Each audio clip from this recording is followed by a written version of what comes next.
Hello everyone, I am साक्षी पांडे और आप देख रहे हैं द असेंडिंग स्टेप्स। हम लोग क्लास 10 सिविक्स के चैप्टर 2 का डिस्कशन कर रहे थे और हम लोगों ने लास्ट टॉपिक में देखा था कि इंडिया के फेडरलिज्म को क्या क्या ऐसी बातें हैं जो बूस्ट करती हैं। तो हम लोगों ने 3 बातें वहाँ पे डिस्कस की थी। मैं आपको शॉर्ट में रिकैप करा देती हूँ कि पहला क्या था, इंडिया की जो हम लोग स्टेट्स को डिवाइड किए थे इंडिया पे, वो लैंग्वेज के बेसिस पे किए थे, जिससे एडमिनिस्ट्रेशन ईजियर हो गया था और ये बात इंडिया को बूस्ट किया था, इंडिया के फेडरलिज्म को। दूसरा बात था इंडिया की लैंग्वेज पॉलिसी, हमने किसी भी लैंग्वेज को नेशनल लैंग्वेज नहीं कहा। और जो तीसरा बात था वो था सेंट्रल स्टेट रिलेशन, इंडिया में कैसे सेंट्रल और स्टेट के बीच में रिलेशंस थे, उसको हम लोगों ने डीप में देखा था। आज हम लोग चलेंगे हमारे नेक्स्ट टॉपिक की ओर, लेकिन इस टॉपिक को लिंक करने के लिए आपको ज़रूरी है कि आप इससे पहले वाले वीडियोस को अच्छे से देख लें, समझ लें।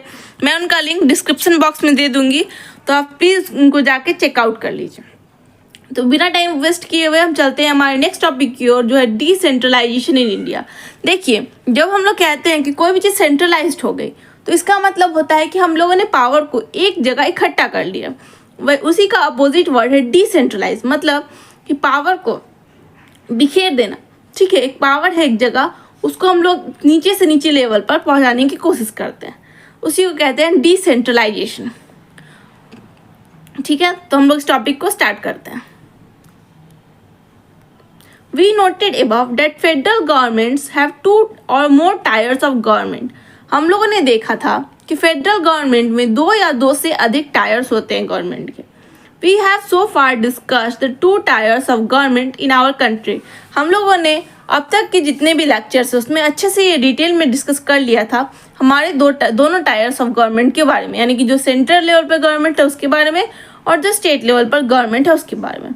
But a vast country like India can not be run only through this 2 tyres. लेकिन इंडिया जैसी बड़ी कंट्री को सिर्फ यही दोनों टायर चलाएं, इसमें काफ़ी प्रॉब्लम्स हैं। States in India are as large as independent countries of Europe. India के जो कुछ ऐसे स्टेट्स हैं जो यूरोप के इंडिपेंडेंट कंट्रीज की इतनी बड़ी हैं इन टर्म्स ऑफ पॉपुलेशन। अब आपको एग्जांपल दिया हुआ है कि पॉपुलेशन के टर्म्स में अगर आप देख लें तो Uttar Pradesh is bigger than रसिया। उत्तर प्रदेश हमारा रसिया से बड़ा है पॉपुलेशन के टर्म्स में। Maharashtra is as big as Germany. Maharashtra जो है वो जर्मनी कितना बड़ा है पॉपुलेशन के टर्म्स में। Many of this states are internally very diverse. और इन स्टेट्स के अंदर भी बहुत सारी डाइवर्सिटी है। देयर इज दस a need for power sharing with in. इसीलिए इन स्टेट्स के अंदर भी पावर शेयर करना बहुत ज़रूरी है। Federal power sharing in India needs another tyre of government. इसीलिए फेडरलिज्म को प्रैक्टिस करने के लिए इंडिया में एक 3rd टायर की भी हम लोगों को ज़रूरत महसूस हुई, below that of the state government. मतलब स्टेट गवर्नमेंट से नीचे भी एक 3rd टायर हो तो एडमिनिस्ट्रेशन को चलाना काफ़ी ईजियर हो जाएगा। This is the rationale for decentralisation of power. तो पावर का डिसेंट्रलाइजेशन करने का यही कारण था। क्या कारण था कि इंडिया की जो पॉपुलेशन है वो बहुत है, इंडिया एरिया वाइज भी बहुत बड़ा है, तो इसको और डाइवर्सिटी भी बहुत है इंडिया में। तो इसीलिए डिसेंट्रलाइजेशन अगर हम लोग करते हैं तो उसको एडमिनिस्टर करना यानी शासन करना बहुत आसान हो जाता है। दस resulted a 3rd tyre of government called local government. इसीलिए 3rd टायर गवर्नमेंट का बनकर तैयार हुआ जिसका नाम हुआ लोकल गवर्नमेंट। अब यहाँ पे आपको डिसेंट्रलाइजेशन का पूरा डेफिनेशन से समझाया हुआ। When power is taken away from central and state governments and given to the local governments, it is called decentralization. जब स्टेट गवर्नमेंट और सेंट्रल गवर्नमेंट से पावर्स को लेकर लोकल गवर्नमेंट्स को दे दिया जाए तो उसी को कहते हैं डिसेंट्रलाइजेशन। ठीक है, the basic idea behind decentralisation, decentralisation के पीछे जो मेन आइडिया था is that there are a large number of problems and issues which are best suited at the local level. देखिए, बहुत सारे ऐसे प्रॉब्लम्स हैं और बहुत सारे ऐसे इश्यूज हैं जो आप लोग आपस में, जो लोकल लोग होते हैं वो आपस में ज़्यादा अच्छे से सॉल्व कर सकते हैं। People have better knowledge of problems in their localities. जो लोग हैं उनको अपने आसपास के प्रॉब्लम्स के बारे में ज़्यादा अच्छे से पता होता है। They also have better ideas on where to spend money and how to manage things more efficiently. उनको ये ज़्यादा अच्छे से आइडिया होता है कि कहाँ उनकी इस जगह पे खर्चा करना है और कैसे सब कुछ मैनेज करना।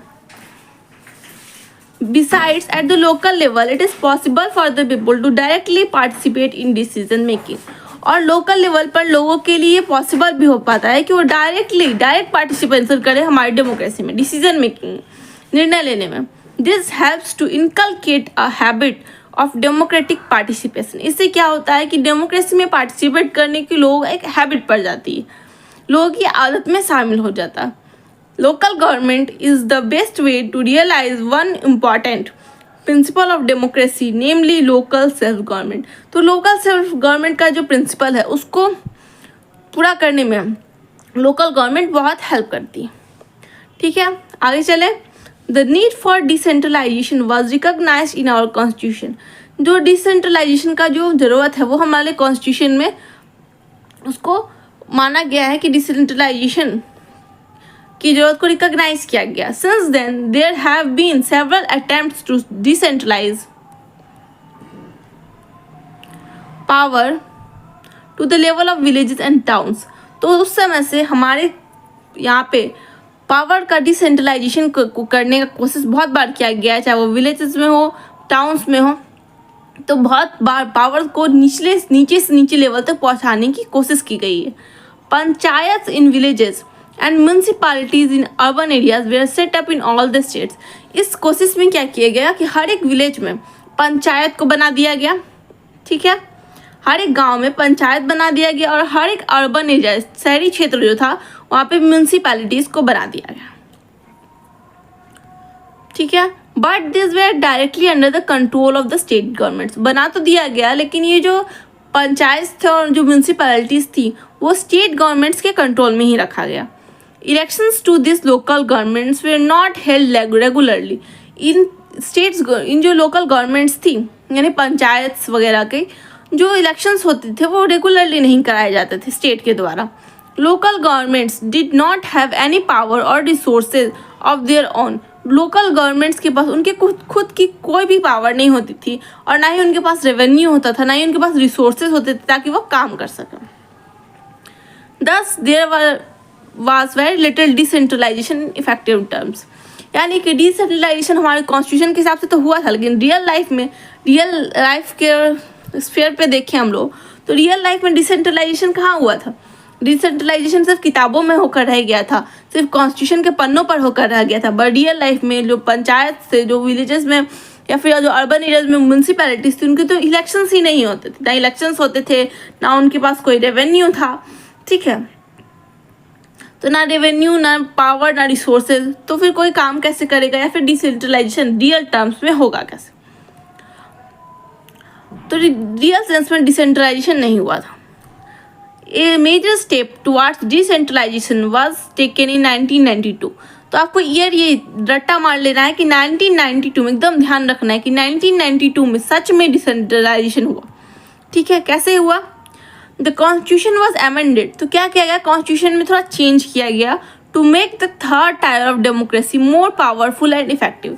ये जो थर्ड टायर हम लोगों ने आया था पंचायत और म्यूनसिपैलिटीज़ का, लोकल सेल्फ गवर्नमेंट का, उसको और मजबूत करने के लिए, उसको और इफेक्टिव बनाने के लिए, ज़्यादा पावरफुल बनाने के लिए कॉन्स्टिट्यूशन को थोड़ा सा चेंज किया जाता है. कब, 1992 में. ठीक है, आपको ये ईयर भूलना नहीं, 1992 में चेंज किया जाता है. अब 1992 में कुछ चेंज हुए तो उसके हिसाब से कॉन्स्टिट्यूशन में क्या क्या हुआ तो आइए डिटेल में डिस्कस करें. Now it is constitutionally mandatory to hold regular elections to local government bodies. अब क्या कर दिया गया कि लोकल गवर्नमेंट बॉडीज पे यानी लोकल सेल्फ गवर्नमेंट में इलेक्शंस को रेगुलर टाइम पे, यानी रेगुलर जैसे हमारे यहाँ इलेक्शंस होते हैं लोकसभा वगैरह के, तो वैसे ही इसको भी रेगुलर कर दिया गया. Seats are reserved. दूसरा पॉइंट, सीट को रिजर्व कर दिया गया in the elected bodies and executive heads of this institution for the scheduled caste, scheduled tribes and other backward classes. तो शेड्यूल्ड कास्ट के लिए, शेड्यूल्ड ट्राइब्स के लिए और अदर बैकवर्ड क्लास ओबीसीज के लिए. ठीक है, तो सीट को बुक कर दिया गया, रिजर्व कर दिया गया. थर्ड जो काम किया गया वो क्या किया, at least 1/3 of the positions are reserve for women. और 1/3 जितनी भी सीट्स होंगे उसमें से 1/3 सीट्स को क्या कर दिया गया, रिजर्व कर दिया गया वुमेन के लिए. मतलब ओबीसी SC ST के लिए रिजर्वेशन और वुमेन के लिए भी रिजर्वेशन लोकल सेल्फ गवर्नमेंट में प्रदान कर दिया गया। Now an independent institution called the State Election Commission has been created in each state to conduct panchayat and municipal elections। अब क्या किया गया कि हर एक स्टेट में, ध्यान दीजिएगा, हर एक स्टेट में एक स्टेट इलेक्शन कमीशन बना दिया, स्टेट इलेक्शन कमीशन, ठीक है। तो स्टेट इलेक्शन कमीशन का काम क्या था? स्टेट इलेक्शन कमीशन स्टेट के इलेक्शंस कराएंगे ऐसा बिल्कुल नहीं था। State election commission local governments के इलेक्शन कराएंगे, यानी पंचायत के इलेक्शन कराएंगे, ठीक है, और म्यूनसिपल कॉर्पोरेशन म्यूनसिपल इलेक्शंस कराएंगे, ठीक है। तो अगर आपसे कोई पूछे कि म्यूनसिपल स्टेट इलेक्शन कमीशन का काम क्या है, तो ये कभी मत कहिएगा कि स्टेट इलेक्शन कमीशन स्टेट का इलेक्शन करवाता, नहीं, स्टेट के में जो इलेक्शंस होते हैं वो भी हमारा कौन कराता है? इलेक्शन कमीशन ऑफ इंडिया, ठीक है। यहाँ तक क्लियर। और कब बना था ये अमेंडमेंट, कब आया था? तो अमेंडमेंट आया था हमारा 1992 में। ये दोनों बातें आप ध्यान रखिए, ठीक है। The state, fourth point, the state governments are required to share some powers, revenue with local government bodies। अब स्टेट को ये मतलब मैंडेटरी हो गया था कि स्टेट की जो सरकार है वो जो local self government, local governments जो है, लोकल गवर्नमेंट बॉडीज जो है, उनके साथ कुछ पावर शेयर करेंगी और साथ में कुछ अपना रेवेन्यू भी शेयर करेंगे, यानी कि मनी भी शेयर करेंगे। The nature of sharing varies from state to state, लेकिन ये जो कितना शेयर करेंगी ये बात जो है वो स्टेट पर ही छोड़ दिया गया, ठीक है। यहाँ तक समझ में आया? अब देखिए, इस टॉपिक का जो इजी वाला पार्ट था वो हम लोगों ने अभी तक कवर कर लिया। अब हमारे टॉपिक में कुछ ऐसे पार्ट्स हैं जो आप अगर आपने बुक को पढ़ा होगा तो आपको बिल्कुल समझ में नहीं आया हो, या फिर आया भी हो तो आप उसमें लिटिल बिट कन्फ्यूज होंगे। तो अब हम उसको अच्छे से डिस्कस करेंगे, ठीक है। तो आप 5 मिनट ध्यान से सुनिएगा मेरी बात को, फिर हम लोग आगे बढ़ेंगे, लाइन बाय लाइन भी डिस्कशन करेंगे, लेकिन सबसे पहले ध्यान से सुन लीजिए। तो हमारी जो लोकल सेल्फ गवर्नमेंट है, मैंने कहा local self government third tier को ऐड किया गया, ठीक है। तो लोकल सेल्फ गवर्नमेंट जो है उसको आप 2 भाग में डिवाइड कर सकते हैं, ठीक है। एक रूरल लोकल गवर्नमेंट, ठीक है, रूरल लोकल गवर्नमेंट जो गांव वगैरह में होंगे, और एक जो गांव पे अर्बन लोकल गवर्नमेंट्स, ठीक है। यहाँ तक बात क्लियर है कि एक लोकल सेल्फ गवर्नमेंट है, उसको 2 भाग में, रूरल लोकल गवर्नमेंट जो गांवों के लिए काम करेगी, अर्बन लोकल गवर्नमेंट जो शहर वगैरह हमारे जैसे क्षेत्र है, अर्बन एरियाज जो हैं वहाँ पर काम करेंगे, ठीक है। अब आगे चलते हैं। तो सबसे पहले हमारा बुक जो कह रहा है रूरल लोकल गवर्नमेंट के बारे में कह रहा है। तो rural local government is popularly known by the name Panchayati Raj. जो गांव की जो लोकल गवर्नमेंट है उनको एक पॉपुलर नाम है उनका जो है पंचायती राज, ठीक है। Each village or a group of village in some states has a ग्राम पंचायत। अब देखिए, लाइन्स पढ़ने से पहले मैं आपको फिर से एक बार डिटेल में थोड़ा समझा देती हूँ। देखिए, अब हम गांव में चलते हैं, ठीक है। सपोज कीजिए कि हर एक गांव की, ठीक है, कह रहा है इच विलेज और ग्रुप ऑफ विलेज, या तो एक गांव या फिर कुछ गांव के कुछ group in some states has a gram panchayat. हर एक गांव में या फिर 2 या 3 गांव को मिलाने के बाद एक ग्राम पंचायत होता है, ठीक है। अब ग्राम पंचायत होता है और ग्राम पंचायत में जो मेंबर्स को इलेक्ट किया जाता है, ठीक है, ध्यान से सुनिएगा। ग्राम पंचायत में जो मेंबर्स को इलेक्ट किया जाता है उनको कहा जाता है पंच, ठीक है, और उनमें से एक को कहा जाता है सरपंच, ठीक है, ठीक है, यहाँ तक क्लियर। और जो मेंबर्स यानी एक गांव है वहाँ पे लोग सरपंच को और सरपंच को इलेक्ट कर रहे हैं, ठीक है। और उस गांव में जो इलेक्ट करने वाले लोग जो होंगे, जो भी लोग वोट देने वाले होंगे, उन सब को मिला के कहा जाता है ग्राम सभा। क्या कहा जाता है? ग्राम सभा, ठीक है। तो गांव में जो लोग को इलेक्ट किया जाएगा वो पंच, सरपंच, और जो लोग इलेक्ट करेंगे उनकी जो बॉडी होगी जो साथ में करेंगे उनको कहेंगे ग्राम सभा। अगर अभी आपको नहीं समझ में आया तो आप अपने क्लास का एग्जांपल ले सकते हैं। सपोज आप अपना का एक क्लास है और आप अपने मॉनिटर को चुन रहे हैं, ठीक है। तो आप जो पूरा क्लास होंगे यानी सबको चुनना है, तो आप टोटल मिला के क्या कहेंगे? ग्राम सभा, और जो जिनको चुनेंगे वो तो पंच, सरपंच, ठीक है, क्लियर। तो चलिए, तो ग्राम पंचायत देख लिया हम लोगों ने कि एक विलेज में, एक से ज़्यादा विलेज में ग्राम पंचायत होता है। This is the council consisting of several ward members often called panch and a president called sarpanch. इसमें कौन कौन होते हैं? पंच होते हैं और सरपंच होते हैं। They are directly elected by the adult population living in that ward और विलेज। उन लोगों को, पंच और सरपंच को कौन इलेक्ट करता है? लोग जो वोटिंग राइट्स जिनके पास आ गई हैं वो डायरेक्ट इलेक्ट कर जाते हैं, वोट डालते हैं और वो लोग इलेक्ट हो जाते हैं। ठीक है, इतना सिंपल होता है। तो इससे क्या होता है, लोग को डायरेक्ट पार्टिसिपेशन मिलता है डेमोक्रेसी में। Okay, it is the decision making body for the entire village. तो पूरे विलेज के लिए डिसीजन कौन लेता है? हमारा पंच सरपंच रहते हैं। The panchayat works under the overall supervision of the gram sabha. The panchayat works, panchayat काम करती है सुपरविजन में किसके? ग्राम सभा के। जितने भी लोग इलेक्ट करते हैं लोगों को, उनको क्या कहते हैं? उनके काउंसिल को क्या कहते हैं? ग्राम सभा। और वहीं लोग उनके सुपरविजन में काम करती है ग्राम पंचायत। ठीक है, मतलब ग्राम पंचायत को लोग काम कर रहे हैं, लेकिन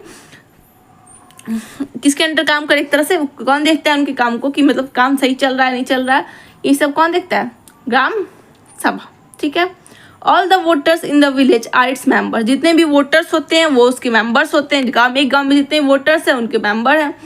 it has to meet at least twice और थ्राइस इन अ ईयर। अब ग्राम सभा को मिलना होता है साल में 1, 2 या 3 बार। ठीक है, to approve the annual budget of the gram panchayat and to review the performance of the gram panchayat. Gram panchayat का एनुअल बजट जो होता है उसको अप्रूव करने के लिए और ग्राम पंचायत कैसे चल रहा है उसको देखने के लिए ग्राम सभा को मिलना होता है। यहाँ तक क्लियर? एक गांव है, ग्राम पंचायत है। ठीक है, ग्राम पंचायत में पंच सरपंच को इलेक्ट किया जाता है और जो मेंबर सिलेक्ट करते हैं उसको क्या कहा जाता है? ग्राम सभा। क्लियर? अब हम लोग आगे चलेंगे। अब देखिए, अब फिर से थोड़ा धैर्य के साथ समझने की कोशिश कीजिएगा। ठीक है, ओके। देखिए, सपोज कीजिए ये एक ग्राम पंचायत है। ग्राम पंचायत के बारे में डिटेल में डिस्कशन हो चुका है। ये फिर एक ग्राम पंचायत है, ये फिर एक ग्राम पंचायत, अलग अलग ग्राम पंचायत है बहुत सारे गाँवों की। ठीक है, ग्राम पंचायत को हम लोग ने क्या किया कि हम लोग बहुत सारे ग्राम पंचायत को मिला दिया। मतलब मिला नहीं दिया, ग्राम पंचायत, बहुत सारे ग्राम पंचायत मिलकर क्या बन जाते हैं, यानी कि एक बन जाती हैं ब्लॉक। ठीक है, या फिर मंडल कह लीजिए या फिर समिति कह लीजिए। ठीक है, बहुत सारे ग्राम पंचायत जो मिलाकर क्या बनता है? ब्लॉक बनता है, मंडल बनता है या समिति बनता है। तीनों एक ही चीज को कहते हैं। ठीक है, क्लियर? तो वहीं आगे क्या लाइन आपके कह रही है? कह रहा है the local government structure goes up right to the district level. तो ये जो लोकल गवर्नमेंट का स्ट्रक्चर है वो डिस्ट्रिक्ट के ऊपर कैसे धीरे धीरे ऊपर पहुंचता है। A few gram panchayat are group together to form what is usually called panchayat samiti और ब्लॉक और मंडल। तो वही बात मैंने जो समझाई आपको कि बहुत सारे ग्राम पंचायत मिलकर क्या बनाते हैं? पंचायत समिति बनाते हैं, या ब्लॉक कह लीजिए या मंडल कह लीजिए। ठीक है, the members of this representative body are elected by all the panchayat members of that area. तो उनको कौन इलेक्ट करता है? पंचायत के मेंबर्स इलेक्ट करते हैं उस एरिया के। ऑल द पंचायत समितिज और मंडल्स इन डिस्ट्रिक्ट टुगेदर कॉन्स्टिट्यूट द जिला परिषद। अब देखिए, जिला और डिस्ट्रिक्ट परिषद, अब फिर से थोड़ा ध्यान दीजिएगा।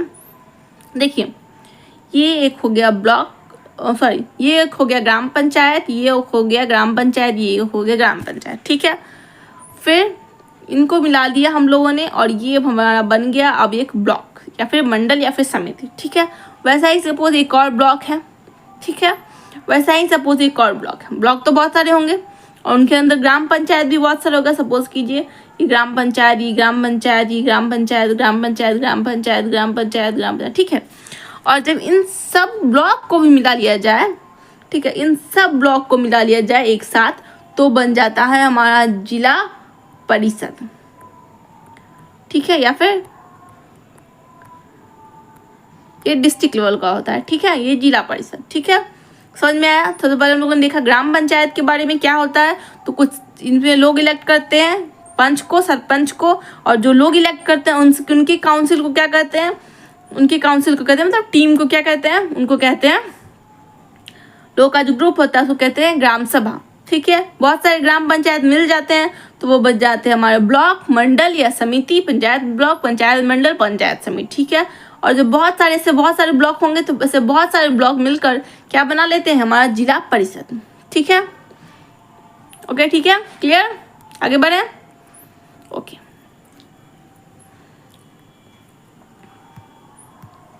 ओके, मोस्ट मेंबर्स, तो जिला और डिस्ट्रिक्ट परिषद हम लोगों ने देख लिया।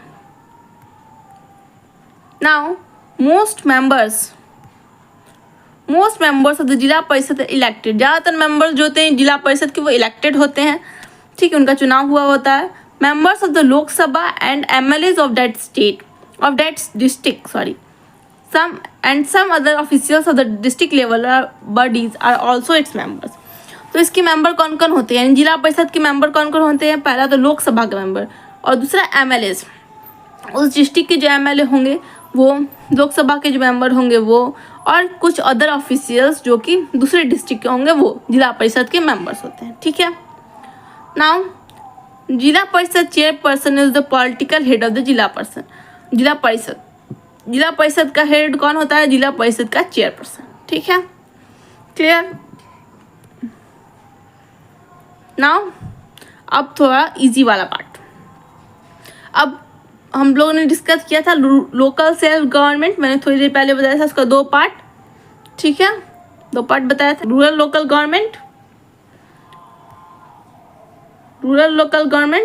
और एक अर्बन लोकल गवर्नमेंट, ये 2 पार्ट बताया था मैंने आपको, ठीक है। तो अब हमने रूरल लोकल गवर्नमेंट को अच्छे से डीप में डिस्कस कर लिया है। अब हम चलेंगे हमारे अर्बन लोकल गवर्नमेंट की, जो कि काफ़ी ईजी है, ठीक है। तो इसी तरह से क्या होता है, similarly local governments bodies exist at urban level areas as well. Urban areas के लिए भी लोकल सेल्फ गवर्नमेंट बॉडीज होती है। Municipalities are set up in town, जो टाउन्स होते हैं, बड़े एरियाज होते हैं, उनमें क्या होता है, म्यूनसिपैलिटीज होता है। और big cities are constituted into municipal corporation, और बड़े बड़े जो शहर होते हैं, सिटीज़ होती हैं, उसमें म्यूनसिपल कॉर्पोरेशन होता है। बस इतना ही आपको याद कर रखना। Both municipalities and municipal corporations are controlled by elected bodies consisting of people representative, इसमें भी इलेक्टेड पर्सनस होते हैं। Municipal chairperson is the political head of municipality. Municipal chairperson क्या होता है, वो म्यूनसिपैलिटी का हेड होता है। और इन म्यूनसिपल कॉर्पोरेशन और म्यूनसिपल कॉर्पोरेशन में such an officer is called mayor, तो मेयर हेड होता है, ठीक है, यहाँ तक क्लियर। तो अर्बन में हम लोगों ने क्या देखा कि जहाँ पे टाउन्स होंगे वहाँ पे म्यूनसिपैलिटीज, और जहाँ बड़े बिग सिटीज़ होंगे वहाँ पे म्यूनसिपल कॉर्पोरेशंस, ठीक है। आगे चलें। तो अब हमारा नेक्स्ट पैराग्राफ कह रहा है कि this new system of local government is the largest experiment in democracy. ये जो नया सिस्टम था थर्ड टायर ऑफ गवर्नमेंट का, ये डेमोक्रेसी में बहुत बड़ा एक्सपेरिमेंट था, ठीक है। Conducted anywhere in the world, पूरे वर्ल्ड में ऐसा कोई भी एक्सपेरिमेंट नहीं हुआ था। There are now about 36 lakh elected representative in the panchayat and municipality. तो अब बहुत सारे इलेक्टेड रिप्रेजेंटेटिव्स हो गए हैं पंचायत में और म्यूनसिपैलिटीज़ में ऑल ओवर द कंट्री, पूरे कंट्री में, ठीक है। उसकी नंबर यहाँ दे रखिए। This number is bigger than the population of many countries in the world. बहुत सारे कंट्रीज में तो इतने ज़्यादा लोग भी नहीं होते हैं। Constitutional status for local government has help to depend democracy in our country.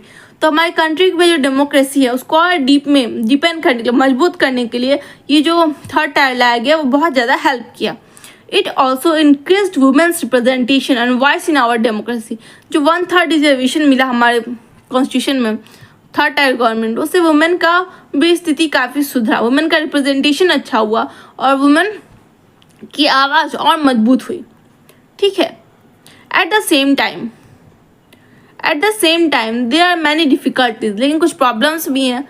While elections are held regularly and enthusiastically, elections होते हैं, रेगुलरली होते हैं, लेकिन ग्राम सभा आर नॉट हेल्ड रेगुलरली, लेकिन ग्राम सभा रेगुलरली नहीं होती। ग्राम सभा को हम लोगों ने देखा कि 2 या 3 बार एक साल में मिलना होता है, लेकिन ये जो चीज़ है वो नहीं हो पा रही है, ठीक है। Most state governments have not transferred significant powers to the local government। ज़्यादातर जो स्टेट गवर्नमेंट है वो लोकल गवर्नमेंट्स को कुछ खास पावर नहीं दी है।